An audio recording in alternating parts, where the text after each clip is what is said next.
സംഖ്യയുടെ പുസ്തകം 14-ാം അധ്യായം. 14-ാം അധ്യായത്തിൽ 28 മുതൽ 35 വരെയുള്ള വാക്യങ്ങൾ.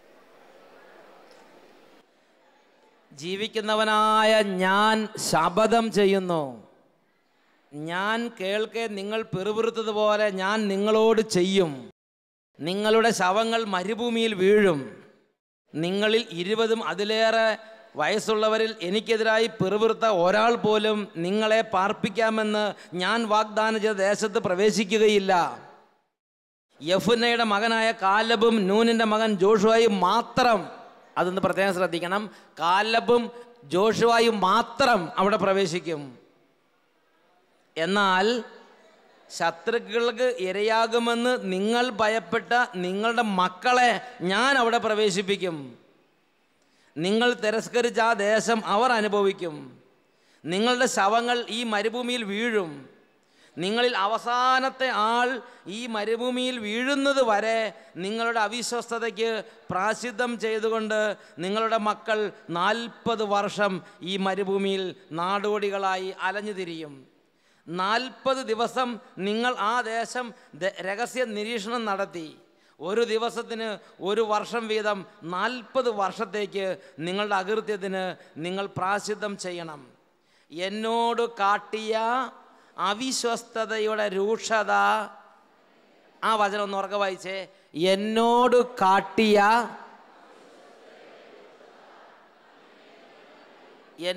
കാട്ടിയ അവിശ്വസ്തതയുടെ രൂക്ഷത അങ്ങനെ നിങ്ങൾ അറിയും. ആത്മീയ ശുശ്രൂഷയ്ക്ക് വേണ്ടി ദൈവം ഒരാളെ വിളിച്ചാൽ നമ്മൾ പോയില്ലെങ്കിൽ നമുക്ക് സുഖമായിട്ടിരിക്കാമെന്ന് വിചാരിക്കണ്ട. ഹല്ലേലൂയ. എന്നോട് കാട്ടിയ അവിശ്വസ്തതയുടെ രൂക്ഷത നിങ്ങൾ അറിയണം. ദൈവം ആഗ്രഹിക്കുന്നുണ്ട്. പ്രിയപ്പെട്ട സഹോദരങ്ങളെ, നമ്മൾ സുവിശേഷ വേല ചെയ്യാതെ എതിർ സാഹചര്യങ്ങളെ പർവ്വതീകരിച്ച് ചിന്തിച്ച് ഇപ്പോഴത്തെ കാലത്ത് ഇതേ പറ്റുള്ളൂ എന്ന് പറഞ്ഞ് ഇരിക്കുന്നതിൻ്റെ രൂക്ഷത നിങ്ങൾ അനുഭവിച്ചറിയണം എന്നാണ് കർത്താവ് പറയണത്. അതിൻ്റെ അർത്ഥം എന്തായിരിക്കും? അത് അത്രയും വേറെ വിധത്തിലുള്ള തകർച്ച കുടുംബങ്ങളെ സമീപിക്കും.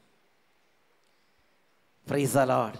അതായത് നമ്മളിപ്പോൾ സുവിശേഷ വേല ചെയ്ത് അങ്ങനെ ഉണ്ടാവും, ഇങ്ങനെ ഉണ്ടാവും, പുലി പിടിക്കും, കരടി പിടിക്കും എന്നൊക്കെ അങ്ങനെ പറഞ്ഞിങ്ങനെ മീറ്റിംഗ് കൂടി കോൺഫറൻസും കൂടി പേപ്പർ എഴുതി പോയിക്കൊണ്ട് അങ്ങനെ കുറച്ച് കാലം കൂടെ മുമ്പോട്ട് പോയാൽ നമ്മൾ ചെയ്യുന്നത് ഒരു അവിശ്വസ്തതയാണെന്ന് കർത്താവ് പറയുകയാണ്. കാരണം എന്താ? അവിടെ പുലിയുണ്ട്, ഇവിടെ കരടി ഉണ്ടെന്ന് പറഞ്ഞിരിക്കുക. നിങ്ങൾ എന്നോട് കാണിക്കുന്ന ഈ അവിശ്വസ്തത എത്ര വലിയ ഗൗരവമേറിയ ഒരു തിന്മയാണെന്ന് നിങ്ങൾ അനുഭവിച്ചറിയണം എന്നാണ് കർത്താവ് പറയുന്നത്.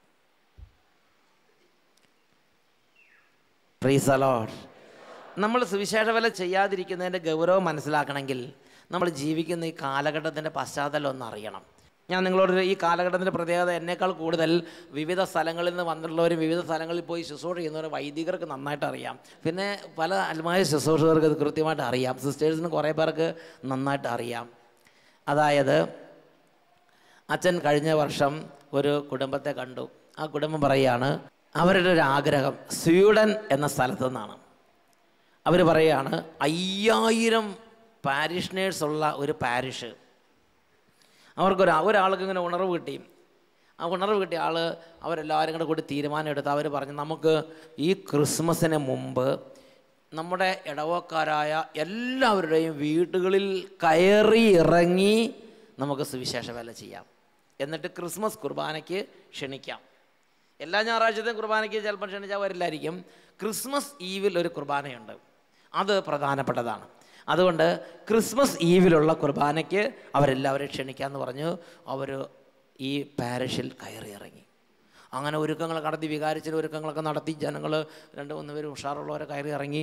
അങ്ങനെ തീപ്പൊരിയായിട്ടെല്ലാം ചെയ്തതിന് ശേഷം അവർ ഒരുങ്ങി കുർബാന അർപ്പിക്കാൻ വേണ്ടി എല്ലാം റെഡിയായി വന്നു നോക്കിയപ്പോൾ എൻ്റെ പ്രിയപ്പെട്ട സഹോദരങ്ങളെ, 5000-ഓളം പേര് കൊള്ളുന്ന ആ 5000-ഓളം പാരിഷണേഴ്സ് വലിയ പള്ളിയിൽ കഴിഞ്ഞ ക്രിസ്മസ് കുർബാനയ്ക്ക് 3 പേരുണ്ടായിരുന്നു. 2 പേര് പോയവർ, ഒരാളെയാണ് അധികം കിട്ടിയത്. സ്വീഡനിലാണ്, സ്വീഡൻ. 3 പേര്. അപ്പോൾ ഞാൻ മനസ്സിലാക്കിയത് അവർ വർക്ക് ചെയ്യാൻ റെഡിയാണ്. ആ വികാരിച്ചൻ പറഞ്ഞ് വർക്ക് ചെയ്യാൻ റെഡിയാണ്, വെയിറ്റ് ചെയ്യാൻ റെഡിയാണ്, എത്ര സമയം വേണമെങ്കിലും കുർബാന അർപ്പിക്കാൻ റെഡിയാണ്. പക്ഷേ ഇപ്പോൾ വർക്ക് ചെയ്തിട്ട് ആൾ വരണില്ല. എന്നാൽ മലയാളികളുടെ ഇപ്പോഴത്തെ നമ്മുടെ പ്രത്യേകത എന്താ? ഇന്ന് നമ്മൾ വിതച്ചാൽ കൊയ്ത്തുണ്ട്.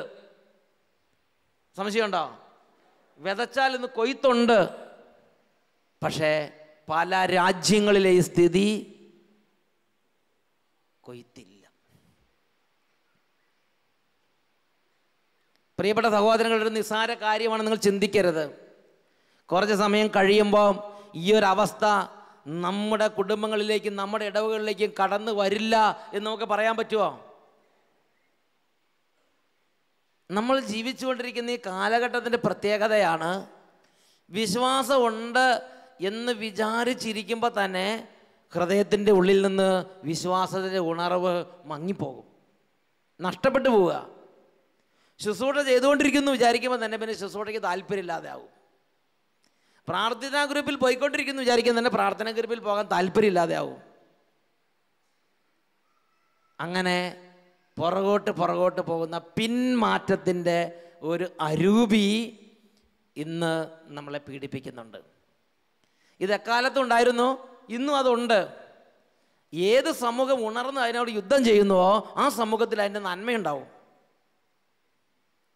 ഉറക്കെ പറഞ്ഞേ ഹല്ലേലൂയ, ഹല്ലേലൂയ.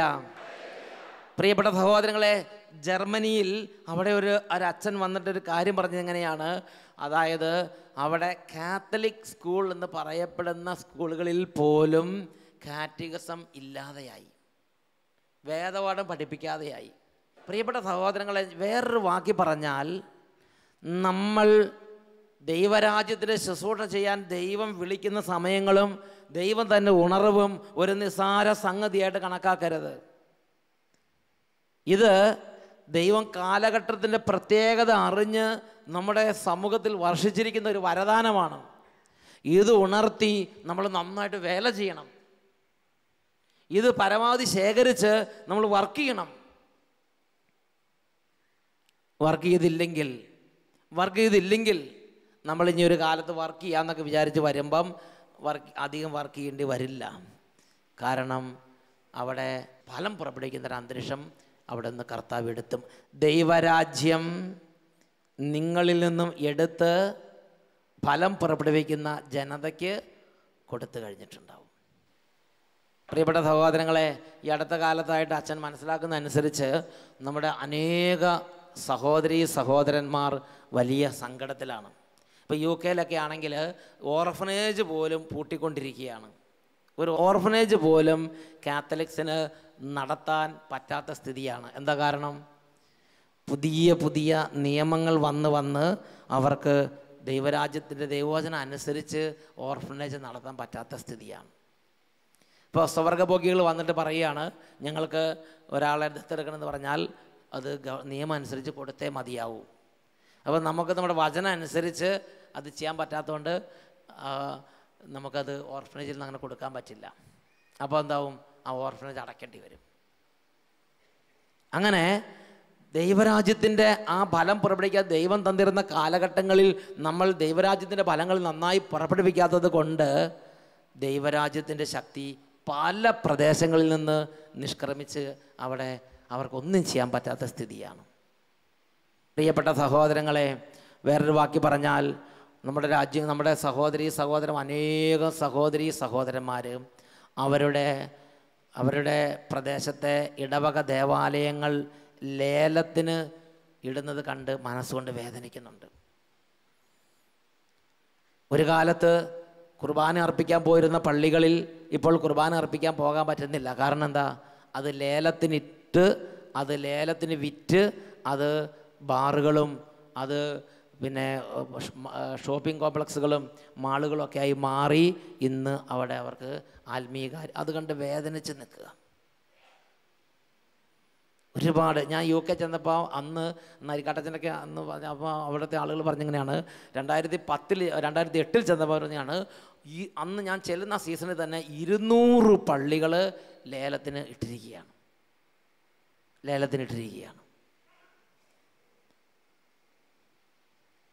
അതൊരു രാജ്യത്ത് മാത്രമല്ല, അനേക രാജ്യങ്ങൾ, Germany, England, France, Spain, Italy, നമ്മുടെ കത്തോലിക്ക വിശ്വാസത്തിൻ്റെ ഈറ്റില്ലങ്ങൾ എന്നറിയപ്പെട്ടിരുന്ന വലിയ പ്രധാന വിശ്വാസത്തിൻ്റെ കേന്ദ്രങ്ങൾ എന്നറിയപ്പെട്ടിരുന്ന ആ രാജ്യങ്ങളിലാണ് ഈ ഒരു പ്രതിഭാസം അരങ്ങേറിക്കൊണ്ടിരിക്കുന്നത്. പ്രിയപ്പെട്ട സഹോദരങ്ങളെ, അതൊക്കെ കുറേ കാലം മുമ്പ് തൊട്ടത് ആരംഭിച്ചതാണ് എന്ന് നമുക്ക് ചിന്തിക്കാൻ നിവൃത്തിയില്ല. നമ്മുടെ ഇവിടുന്ന് കേരളത്തിൽ നിന്ന് പോയ അച്ഛനെ ഞാൻ UK വെച്ച് കണ്ടു. ആ അച്ഛൻ നമ്മുടെ ജോയ് ചേറാടിയച്ചൻ എന്ന് പറഞ്ഞ അച്ഛനാണ്. ആ ചേറാടിയച്ചനോട് സംസാരിച്ചപ്പോൾ ചേറാടിച്ചൻ പറഞ്ഞെങ്ങനെയാണ്, ചേറാടിച്ചൻ വർക്ക് ചെയ്യുന്ന ഒരു ഭാഗമുണ്ട്, സ്കോട്ട്ലൻഡ് ഭാഗത്ത് ഒരു പള്ളിയുണ്ട്. ആ പള്ളിയിൽ അച്ഛൻ പറഞ്ഞെങ്ങനെയാണ്, അവിടെ നല്ല ഒരു വികാരിയച്ചനുണ്ട് സ്കോട്ട്ലൻഡിൽ. ആ നല്ല വികാരിയച്ചൻ്റെ പ്രത്യേകത, ആരാധനയ്ക്ക് എഴുന്നള്ളിച്ച് വെക്കും, നന്നായിട്ട് പ്രാർത്ഥിക്കും, കുരിശിൻ്റെ വഴി നടത്തി ജനങ്ങളെ സ്നേഹിക്കുന്ന നല്ല വികാരിയച്ചനാണ്. ആ നല്ല വികാരിച്ച പറഞ്ഞെങ്ങനെയാണ്, അതായത് പണ്ട് അച്ഛനിരുന്ന പള്ളികളിലൊക്കെ ഒരു ദിവസം 12 കുർബാന നടന്നിരുന്ന പള്ളികളാണ്. 1940കളിൽ 2ാം ലോക മഹായുദ്ധത്തിൻ്റെ ആ കാലഘട്ടം വരെ അവിടെ ആ പള്ളികളിൽ 12 കുർബാന വരെ നടന്നിരുന്ന പള്ളികളാണ്. എന്നാൽ ഈ അച്ഛൻ ഇപ്പോഴത്തെ ഇരിക്കുന്ന ആ ഇംഗ്ലീഷ് അച്ഛൻ പറയുകയാണ്, ഇപ്പം ഞാൻ ഇത്രയും നന്നായിട്ട് ഈ കുരിശിൻ്റെ വഴിയും ആരാധനയൊക്കെ നടത്തി ജനങ്ങൾക്ക് വേണ്ടി അങ്ങ് നന്നായിട്ട് പ്രാർത്ഥിക്കുന്നത് കൊണ്ട് ഇപ്പോൾ എൻ്റെ കാലഘട്ടത്തിൽ സഭ ഇവിടെ തഴച്ചു വളർന്നു നിൽക്കുകയാണ്. അതുകൊണ്ട് ഞായറാഴ്ചത്തെ കുർബാനയ്ക്ക് ഒരു 12 പേരൊക്കെ എത്തിച്ചേരുന്നുണ്ട്. ഇപ്പം അച്ഛൻ്റെ സങ്കടമല്ല, ഞാൻ മരിച്ചാൽ ഈ പള്ളിയും പൂട്ടും, എൻ്റെ ചുറ്റുവട്ടത്തുള്ള 10-12 പള്ളിയും കൂടെ പൂട്ടും. കാരണം എന്താ വെച്ചാൽ ആർക്കും താല്പര്യമില്ല, കൂദാശകളിൽ താല്പര്യമില്ല, വിശ്വാസ കാര്യങ്ങളിൽ താല്പര്യമില്ല, ഫുട്ബോളിലാണ് താല്പര്യം, ആത്മീയ കാര്യങ്ങളിൽ താല്പര്യമില്ല. എന്നുറക്കെ പറഞ്ഞേ ഹല്ലേലൂയ. നിങ്ങൾ ചിന്തിച്ച് നോക്കിയാൽ ശരിയല്ലേ? അങ്ങനത്തെ പുതിയ തലമുറയ്ക്ക് അങ്ങനത്തെ ഒരു ട്രെൻഡില്ലേ? ആത്മീയ കാര്യങ്ങൾക്ക് ഒരു താല്പര്യം. അതിന് പകരം ബാക്കി കാര്യം, TV പ്രോഗ്രാമുകളോ റിയാലിറ്റി ഷോകളോ ഫുട്ബോൾ കളികളോ ക്രിക്കറ്റോ ഭയങ്കര താല്പര്യം അല്ലേ? അങ്ങനത്തെ ട്രെൻഡില്ലേ? ആ ട്രെൻഡാണ് അച്ഛൻ പറഞ്ഞത്. ഇവിടെ സെക്കുലർ ട്രെൻഡാണ്, സെക്കുലറിസം ഒരു സെക്കുലർ ട്രെൻഡാണ്. അങ്ങനെ ആത്മീയനായി നടക്കുന്നതിലോ ആത്മീയ ശുശ്രൂഷ ചെയ്യുന്നതിലോ പള്ളിക്കാര്യങ്ങൾ മുന്നോട്ട് വരുന്നതിലോ ഒന്നും ഒരു താല്പര്യമില്ല. അപ്പം അച്ഛൻ പറയാണ്, 1940കൾ വരെ ഇവിടെ ഭയങ്കര ഉണർവായിരുന്നു. ഒരു ദിവസം 12 കുർബാന വരെ ചെല്ലണമെങ്കിൽ അത്രയും ജനക്കൂട്ടങ്ങൾ വന്നിരുന്ന പള്ളിയാണത്. ഇപ്പം എത്ര വർഷമായി? ഒരു 70 വർഷം, ഒരു 60-70 വർഷം കൊണ്ടാണ് ഈ വ്യത്യാസം ഉണ്ടായത്. പ്രിയപ്പെട്ട സഹോദരങ്ങളെ, അവിടെയുള്ള പഴയ അച്ഛന്മാരൊക്കെ പറയണത് ഇങ്ങനെയാണ്, പണ്ട് ഒരു 19 വർഷം മുമ്പൊക്കെ ഞങ്ങളുടെ ഈ പള്ളികൾ നിങ്ങളുടെ കേരളത്തിലെ പള്ളികളെ പോലെ തന്നെയായിരുന്നു. ആളുകൾ കൂട്ടമായിട്ട് വരും, ഫാമിലി ലൈഫ് ഉണ്ടായിരുന്നു, കുട്ടികൾ വരും, യുവതിവാക്കന്മാർ വരും, നല്ല സ്ട്രിക്റ്റ് ആയിട്ടുള്ള ഡിസിപ്ലിൻ ഉണ്ടായിരുന്നു, മൂല്യങ്ങളുണ്ടായിരുന്നു. അയർലൻഡിൽ ചെന്നാലും ഇംഗ്ലണ്ടിൽ ചെന്നാലും ഓസ്ട്രേലിയ ചെന്നാലും എല്ലാ സ്ഥലങ്ങളിലും അവിടെ പറയണത് ഇങ്ങനെയാണ്, ഒരു 50-60 വർഷം മുമ്പ് വരെ ഞങ്ങളുടെ പള്ളികൾ ഇതുപോലെ ആയിരുന്നു. എന്നാൽ ഈ 10-60 വർഷം ആയിട്ടുള്ളൂ ഇതേപോലെ വ്യത്യാസം വന്നിട്ട്. ഇന്ന് വിശ്വാസത്തിൻ്റെ ജ്വലനം പോയി. അതുകൊണ്ട് അവിടെ ആ പേരൻസിന് മക്കളുടെ ആത്മീയ ജീവിതത്തിൽ യാതൊരു കൺട്രോളും സ്ഥാനമില്ലാതെയായി.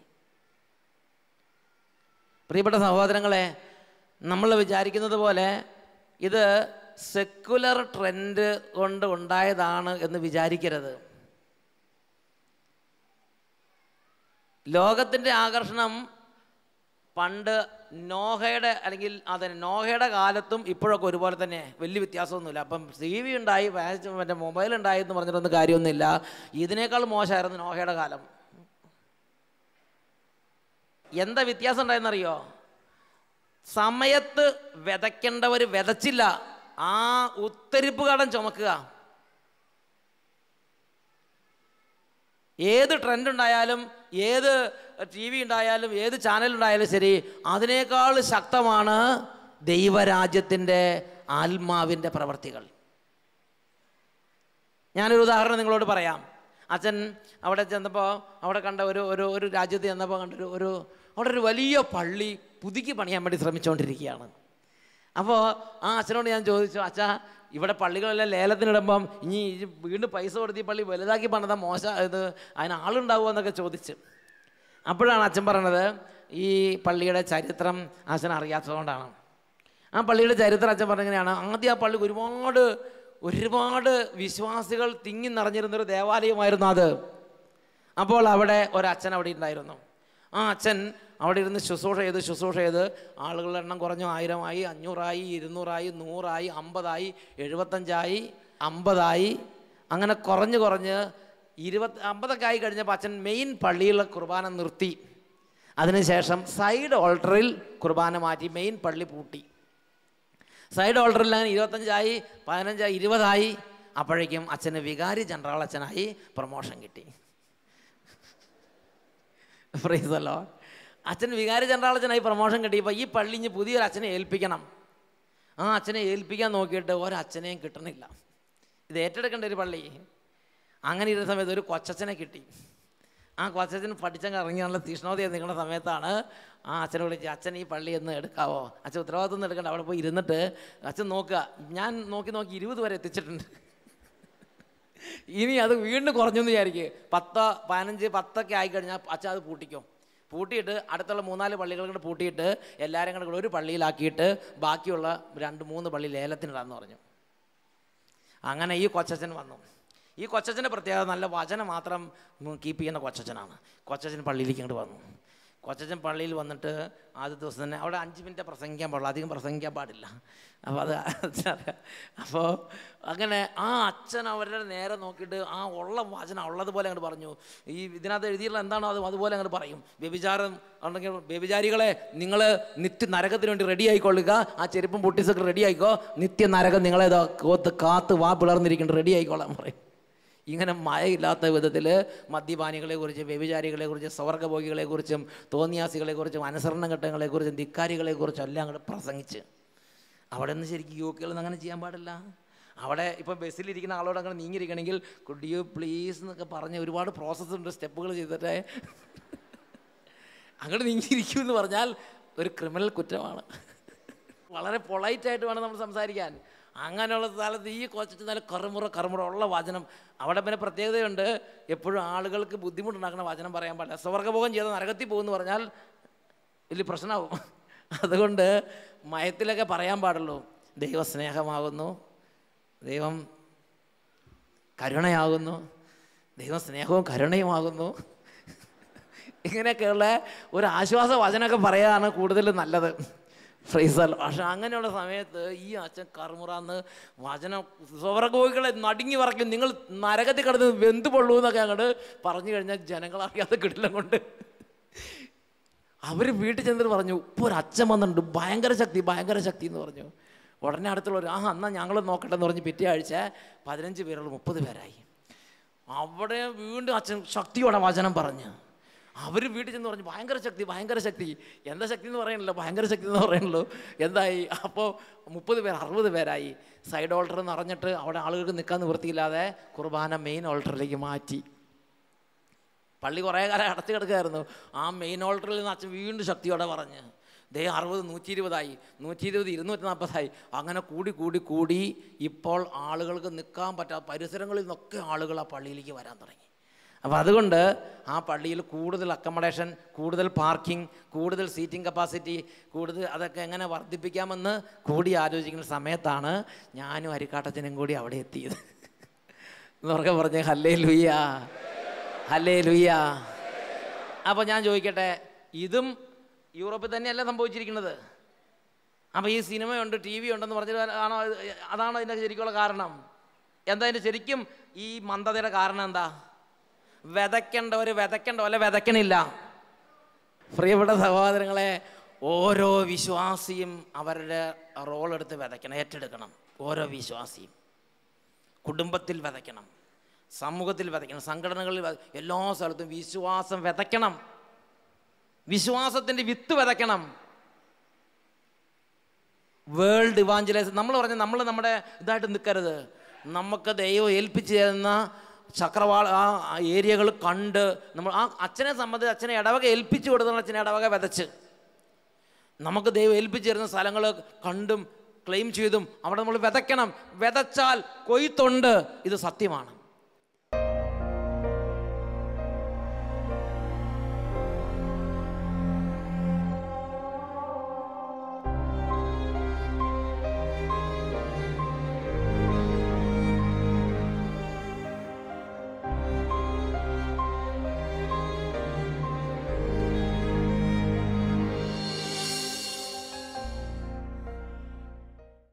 വിശദ വിവരങ്ങൾക്ക് director, divine vision, divine retreat centre, Muringoor, Chalakudy 680316, Kerala, south India. Telephone 0091 480 270 8098, 0091 480 270 2613, fax 0091 480 270 8097, email mail.divintv@gmail.com, website www.drcm.org.